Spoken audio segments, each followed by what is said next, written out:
अस्सलाम वालेकुम। आज ग्लासगो में बेइंतहा सर्दी है। इस वक्त तकरीबन -4 -5 चल रहा है और कह रहे हैं कि -8 तक जाएगा दिन में। तो आज का वीडियो बनाने का मकसद है कि कुछ प्रेस कॉन्फ्रेंसेस हुई थी कल, जिनमें हफीज़, वहाब रियाज और आज शान मसूद शामिल हैं। हफीज़ की प्रेस कॉन्फ्रेंस देखने के बाद मुझे बिल्कुल भी अंदाज़ा नहीं हो रहा कि कोई चेंज आने वाला है, क्योंकि मेंटालिटी और माइंडसेट बिल्कुल सिमिलर ही लगा। तो वजह उसकी ये थी कि जब वकार यूनुस और मिसबाउल हक आए थे इस टीम में एज ए कोच और एज ए ट्रेनी मैनेजर, उनकी भी वही बातें थी जो हफीज़ ने कल की हैं।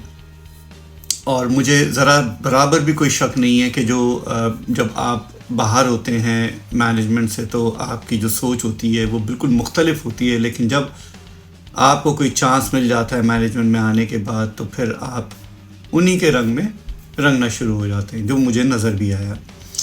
उसकी वजह ये है कि एक सवाल जो उनसे किया गया साइम अय्यूब के बारे में, कि साइम अय्यूब जो हैं वो बड़ी अच्छी परफॉर्मेंस दे रहे हैं, तो आप उनके बारे में क्या सोच रहे हैं। साइम अय्यूब के बारे में हफीज़ का कहना ये था कि साइम अय्यूब जो हैं वो बड़े ज़बरदस्त प्लेयर हैं और बहुत अच्छा खेल रहे हैं और बिल्कुल इसी तरह से खेलना चाहिए, लेकिन अभी उन्हें पॉलिश करना है। मुझे बड़ी हैरत हुई ये बात सुन के, और मुझे फिर याद आया वकार यूनुस, मिसबाउल हक, वो भी इसी तरह की बातें किया करते थे कि हम चूज़ करेंगे, हम बताएंगे कौन सा बेहतर प्लेयर है, डोमेस्टिक में भले परफॉर्म करो या ना करो लेकिन हम बताएंगे। और वही बात हफीज़ की मुझे कल समझ में आई कि हम पॉलिश करेंगे। आप क्या पॉलिश करेंगे यार ऐसे प्लेयर को जो डोमेस्टिक में 100 भी कर रहा है, 200 भी कर रहा है, 4 रोज़ा में, वनडे में भी परफॉर्मेंस दे रहा है, T20 लीग दुनिया भर में खेल के अच्छी परफॉर्मेंस दे रहा है, पाकिस्तान में परफॉर्म कर रहा है। आप उसको क्या पॉलिश करेंगे यार? आपसे अच्छा बैट्समैन है, आप क्या पॉलिश करेंगे? आप तो कोच भी नहीं है। मतलब आपको ये चाहिए कि जो परफॉर्म कर रहा है उसको उठा के टीम में डालें, ताकि वो अपनी पीक उसके परफॉर्मेंस दे रहा है, आप उसको देंगे चांस तो वो परफॉर्म वहाँ भी करेगा। हाँ, अगर 1-2 मैच में नहीं कर पाया कोई बात नहीं, लेकिन प्लेयर तो अच्छा है ना वो। आप पॉलिश करेंगे? क्या जावेद मियांदाद को किसी ने पॉलिश किया था? क्या मुश्ताक अहमद, ज़हीर अब्बास, इमरान खान, सरफराज अहमद, ये सब जो आए थे पुराने क्रिकेटर्स जो डोमेस्टिक क्रिकेट से आते थे, इवन के सलीम मलिक, रमीज़ राजा, ये सब डोमेस्टिक ही खेल के आए ना। ये किसी के फेवरेटिज्म पे आए। हाँ, फेवरेटिज्म पे आए, कुछ प्लेयर्स ऐसे थे जो फेवरेटिज्म पे आए और फिर रुक भी गए, जैसे इमामुल हक जैसे प्लेयर्स का क्या होता है। इमामुल हक जैसे प्लेयर्स जो हैं वो खेलते हैं, सिर्फ अपने लिए खेलते हैं, चले भले उसमें मुल्क को फ़ायदा हो या ना हो, लेकिन वो सिर्फ और सिर्फ अपनी परफॉर्मेंस के ऊपर बेस करते हैं और उसकी वजह से पाकिस्तान जो है उसका ग्राफ नीचे जाता है। आप उनकी परफॉर्मेंस उठा के देख लें, कितनी मैचेस हैं जो मैच विनिंग इनिंग उन्होंने खेली हो, उनके स्ट्राइक रेट देख लीजिए, लेकिन उनके एवरेज ज़बरदस्त नज़र आएंगे 50 से ऊपर, ताकि उनकी जगह टीम में बंधी रहे भले टीम नीचे जा रही हो। तो इमामुल हक जैसे बैट्समैन या इस तरह के जो लोग टीम में आते हैं, उनका कहीं ना कहीं तो दरवाज़ा बंद करना पड़ेगा ना।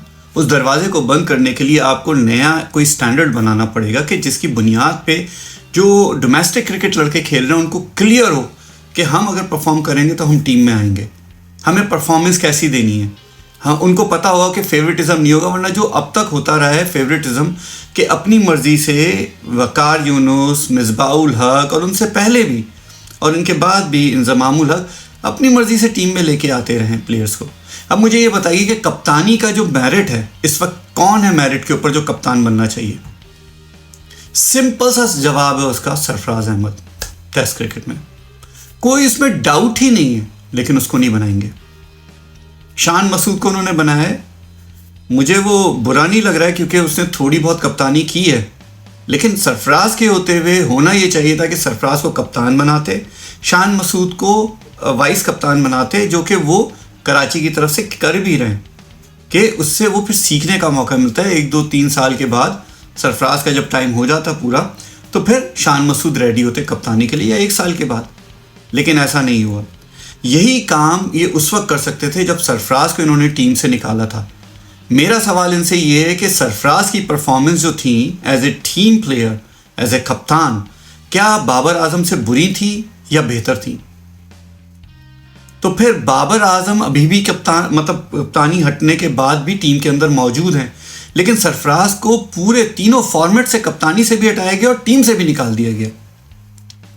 ये है वो फेवरेटिज्म जिसकी हम बात कर रहे हैं कि अपनी मर्जी से। अभी भी लगता ये है कि बाबर आजम को सेफ पैसेज देने के लिए इन्होंने उससे रिज़ाइन करवाया है, क्योंकि इनका जो प्लान मुझे लगता है वो बाबर आजम ही को ये लेके आएंगे। जिसके अंदर स्किल्स नहीं है आप उसको क्यों ज़बरदस्ती कर रहे हो यार कि वो कप्तान बने? जो जा चुका है उसे जाने दो, उसको 4 साल लगे हैं यार। और एक और बात जो मुझे बड़ी हैरत हुई हफीज़ की बात सुन के, कि इस वक्त जो टीम में लड़के हैं वो सीखना चाहते हैं। मुझे बड़ी खुशी हुई कि वो सीखना चाहते हैं। अरे भाई 4 साल से उन्होंने क्या सीखा है? 4 साल के बाद उनका ये परफॉर्मेंस थी वर्ल्ड कप के अंदर, वो अभी भी टीम में शामिल हैं। तो ये क्या सीखते ही रहेंगे सारे? जो मैनेजर आते हैं सीखते हैं, जो कोच आता है सीखता है, जो कप्तान आता है सीखता है, जो चेयरमैन आता है वो सीखता है, और सीखने के अंदर टीम का बेड़ा गर्क करते हैं और रिजाइन देके चले जाते हैं। भाई ये सीखना कब खत्म होगा? इसको सीखने सिखाने को छोड़ो, मेरिट को लेके आओ। मेरिट के ऊपर जो कप्तान बनता है उसको बनाओ, जो कोच जिसको एक्सपीरियंस हो कोच का। यार वक्कार यूनुस ने जिंदगी में कहीं कोचिंग नहीं की सिवाय पाकिस्तान टीम के। मिसबाहुल हक का क्या एक्सपीरियंस था?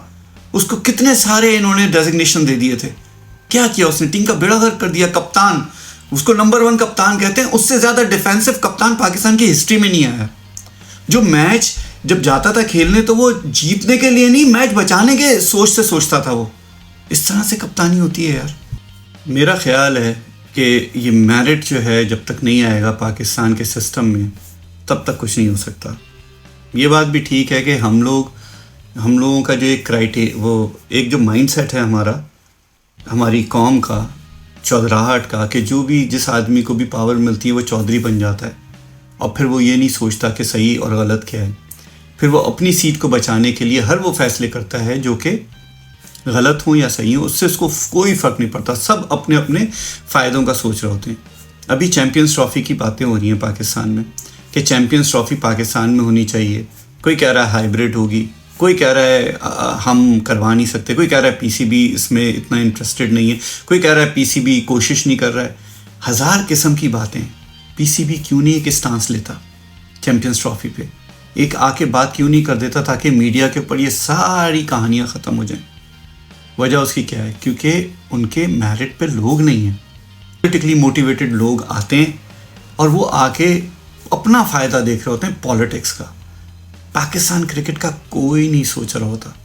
अगर पाकिस्तान का ये सोचते ना तो ये कभी भी कोई ऐसा काम नहीं करते जिससे पाकिस्तान क्रिकेट को नुकसान होता।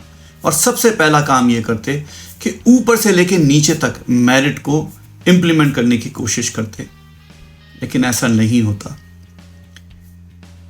बाज़ औक़ात एक आम आदमी के नाते लगता ये है कि पाकिस्तान ठीक होना चाहिए, लेकिन जब लोगों को देखते हैं तो लगता है कि पाकिस्तान कभी भी ठीक नहीं हो सकता। उसकी वजह ये वो पॉलिटिकली इन्वॉल्वमेंट है हर डिपार्टमेंट में पाकिस्तान के, जिसकी वजह से पाकिस्तान जो है उसमें मेरिटक्रेसी ख़त्म होकर रह गई है।